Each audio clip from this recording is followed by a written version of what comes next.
and welcome back to GTE Retro World. Well, today we're going to put a couple of T&Ks up. I mean, I've done this time and time again over the years. Whether it's been for myself or helping other guys out and whatnot. Well, I'm going back years like now, but I thought I'd just show you a little. I mean, to be honest, you probably know what you're doing with half of this stuff, but I thought, what the hell, we'll do a little tutorial. It might help someone out. Anyway, T&K brackets, as you can see there. You're going to need 5 raw bolts for this. You've got 2 in the bottom and in the T, sorry, and the K you've got 3. I tend to use raw bolts. I just find them just the best. I mean, these have changed actually over the years. They've gone nice colour now, aren't they? But yeah, anyway, last time I did this was, I don't know, 15 odd years ago. So yeah, they've changed them a little bit. Look a bit brighter. And to be honest, they're actually cheaper. The M10s, so they need a 16mm drill, and I've tripped myself through a new drill bit today. Can you see? A nice DeWalt 16mm, so that should go through like butter. You need a 17mm socket, so that's what we've got here. Nice 17mm there. These want to be torqued up as well to about 27 Newton meters. I've got a bit of a feel for that because, like I say, working on cars over the years, you just get a bit of a feel with torque wrench settings. But a daft little level for leveling things up. This is pretty nifty. This has got a magnet on the bottom of it, which is quite. I've only had this a couple of years. It's been quite handy actually. And obviously a drill, a decent hammer drill, and a pencil for marking your holes. And that's about it, guys. It's pretty straightforward, really. And just make sure you only go to the right depth with these. Don't go too far in. You know what I mean? You don't want to split your brick when if you go too far in with these, you'll find that half the bricks will just split. You know, so you just want to go in the depth that I recommend. But anyway, we'll crack on. Was initially going to put it here, but you can see we've got a bit of a rock, so I've dropped it down a bit. Always go between 2 bricks as well if you can. In fact, I just would anyway. It just saves any stress on one brick, you know. So, and try and get in the centres or somewhere near, you know, within reason. This is levelled up here. Still should be somewhere level that. Yeah, it's near enough that, as you can see. But what I'll do first anyway, I'll drill 3 pilot holes, then I'll go in with a 16mm bit. And the pilot holes I'll probably use a 5 or 6mm bit or something like that. That'll do.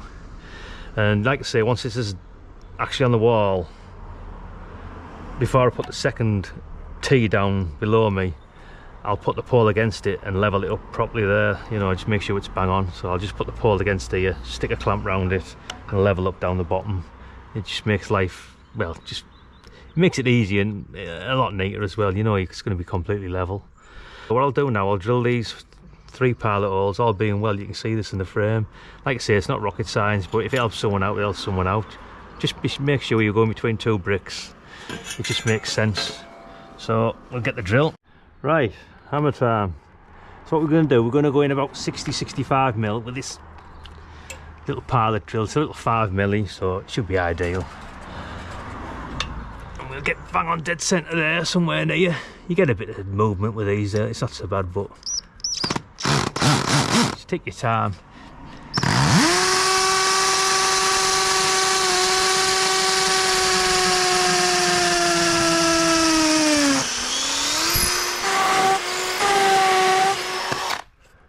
Next one.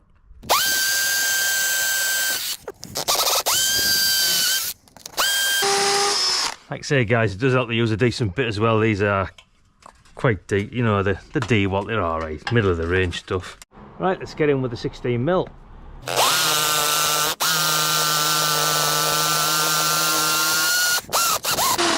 There's one done.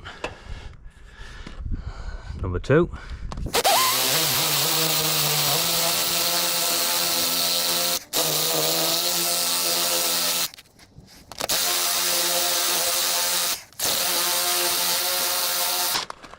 That was a tough one. Probably a bit of slag in there, something. Made a mince of that. Good little bit, that. It's alright. I think it was about £6.79 from Screwfix. Like I say, it's middle of the road drill bit, but yeah, no problem there at all. Right, next step, we'll put the raw bolts in. Right, okay guys, there's the holes drilled anyway. Now when you're fitting these, just be very careful. Don't be tempted to put these in first and knock the bolt through before you've actually got a thread on that, or you'll just lose them. You have to, oh, it'll be a pain in the ass. You're gonna have to get more anyway, that'll be for certain anyway. So basically, just as you can see there, they're locked in, that end of it. Just drop them in there best you can, and there we are. Just literally just gently turn them out. If you're very careful, it'll be fine. In fact, you don't have to be careful as long as you don't just hit them with a hammer.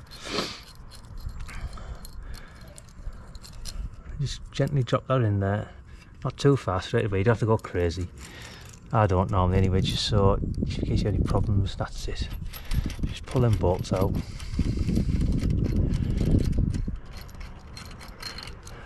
Same again for this one, the bottom one. Just pull the bolts out. Right, there we go. That's a lovely fit, that there, perfect.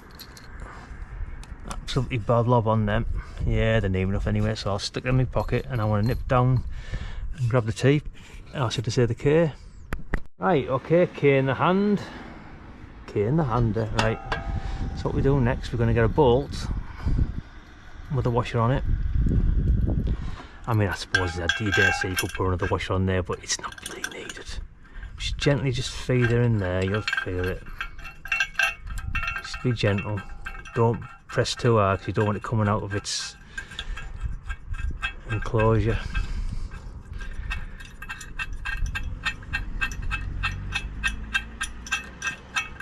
And you can see there it's got a tug on that. Do the same again for the other side. There's a bit of a pain with these brackets because they're ideally, I'm wanting the antenna I'm bringing the antenna from around this side, so I'm gonna have to walk around down the side of the property, then come back over to here to mount the bloody thing, which is a right round pain in the backside, which I didn't bank on, but never mind. That's another story. Right, now that's going to hold itself there, no problem. Last one. Just drop the hammer there. Hopefully I won't need that.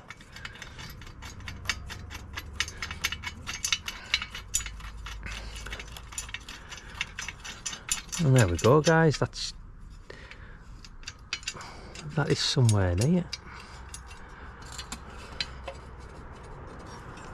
Like I say, just use your hand. And always use the correct bit. I've seen people reaming stuff out with old bags of crap, and oh dear me, no point. Yeah, right. We'll get the socket on there now. I mean, I could use a torque wrench, but I don't need to. But if you're a bit uncertain, guys, just use around about 27 Newton meters of torque on it if you've got a wrench. Right, okay, let's get this levelled up there best we can before we nip it up. 17mm socket on these bolts. As you can see there, guys, it's just simple task of getting it somewhere near. And I'll just give these a little tap in. There you go. You can hear it when it just hits the very gently. There's nothing crazy to do there. Then we'll try nip one up.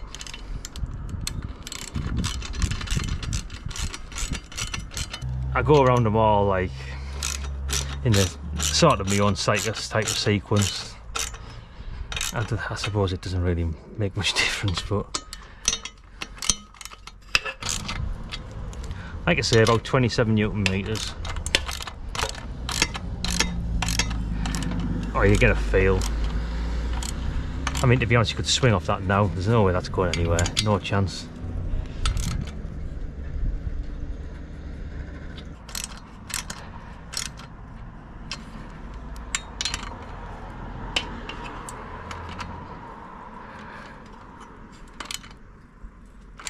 I only use a small socket wrench. Well, I say it's a medium size to be honest, so you're not getting a load of leverage on these because it's, like I say, it's not needed. 27 Newton meters. I think I've said that about 50 times, haven't I? Right, that'll be somewhere near. This one needs a bit more of a, you can just feel it. That's it.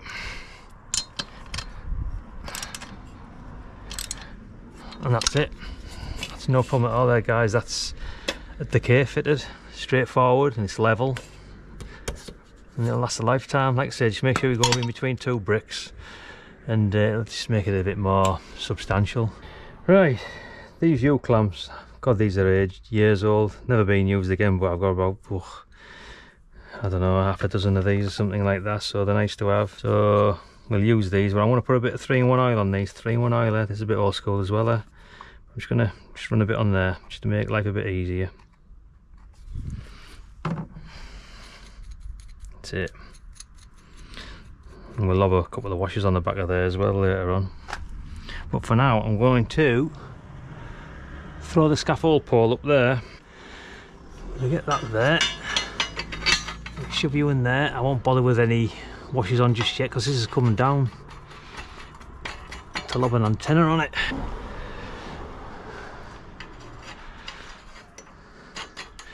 It's a bit of a faff of work going on about it, but I've got plenty of time on my hands. It's not like I need to rush. Make sure the job's somewhere near right. And there we go. So what we do, I like to centre these up somewhere there. So centre them, then you give you a bit more flare room at the bottom. Right, I want to take this about just over 6 foot off the ground, maybe 6.5 foot thereabouts. I was going to go a bit further up, but I'm liking the area of this brickwork here, to be honest. Like I say, I always think of your brickwork, keep it nice and, you know, you don't want it rocking really. But I'm going to go with that. That gives me like about 5, let me little thing, by the time I get a pole on the top, about, yeah, 30 foot up, which is ample enough, dear me. Christ no, you're too old for all these silly 40-50 foot antennas, but yeah, that should be fine, that. Spot on. So what we're going to do here, we're going to level this up all the way around and get this positioned, and we'll go from there. As you can see, guys, this is why I always said there, just put a pole there first if you want to get it. I mean, I'm splitting it. I mean, if I put that up there now, an antenna on that, you wouldn't hardly tell, but if we get it somewhere near, it'd be nice, you know. Hang on.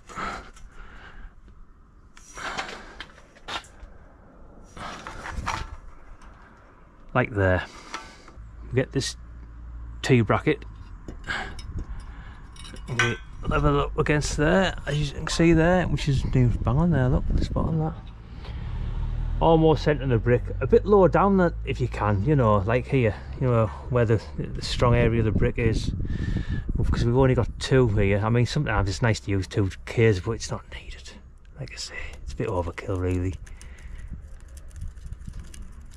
What I'll probably do here as well, if I do lift it up, I'll probably use a scaffy dog and push it up, put the dog in, put another piece underneath, and just leave it there as a permanent fixture if it seems alright. But at the moment I'm messing about with so many antennas. So exactly the same process as the top bracket. We're going to drill some pilot holes in here. We're going to attach this T bracket. Pilot hole, 16mm hole, and we'll come back when it's done. Okay guys, there she is, all fitted. It's literally 6 foot to the bottom of here, so nice and easy to work on. Total, we've got 25 foot up there, so I'd measured it there. We've got, like I say, 25 foot to the top of that. Easy manageable, rock solid. Antenna needs to go up there now.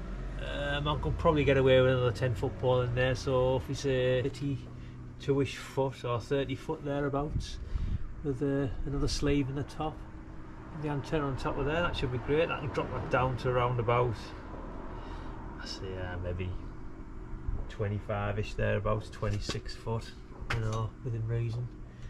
You've got a lot of scope really. If I sleeve another section in there, which I'm going to have to anyway for the antenna, because yeah, they're a bit wide, these scaffy poles really, but they're just so useful, aren't they? I just find them just nicer to use, solid as a rock. And if you bring them down to earth, you know, there's no leverage then, so in the winter I can just drop it straight down, and I'm still going to have like 25 foot on near enough thereabouts. So yeah, it's pretty good really. Anyway guys, that's about it really. I better get all this shit cleaned up, because I want to get him bothered here. Look at all the crap I've got down here. Look at this lot. Aye. And put the good lady's hammer back. Anyway guys, that's it. Pretty straightforward. It may have helped you, it may not have. It means nothing. They're not rocket science to fit these raw bolts and brackets or whatever you want to, yeah, it might help someone out if you just have a. If you just take your time, you can't go far wrong. I'm just debating whether to put the beam on here now. I'm more thinking about moving the beam to this area now and putting the vertical in the centre of the property. It's just come to my head. So the rotator on top of there and the beam, yeah, that's my plan anyway. Maybe just put a 2 metre antenna on top. That's the idea. Oh, this is the holes I've drilled here, look. As you can see, we're expecting a few more antennas to go through the wall. And it's basically just 15mm pluggy pipe that I'll drill through, push through the other side so it can feed the coax in and out with these. And if you need to mess about, put a bit of silicone around there, and that's it really. They're going nowhere. It looks a bit neater, but it will do when we get it all pinned in there, like. So yeah, so I'm gonna have to get another few more antennas up there, really make use of that. Anyway guys, on that note, there she is, all ready to go up there, and we'll get that antenna up over the coming days, and we'll see you in the next one. Thanks for viewing, and subscribe wouldn't go miss if you haven't already, and we'll catch you later guys.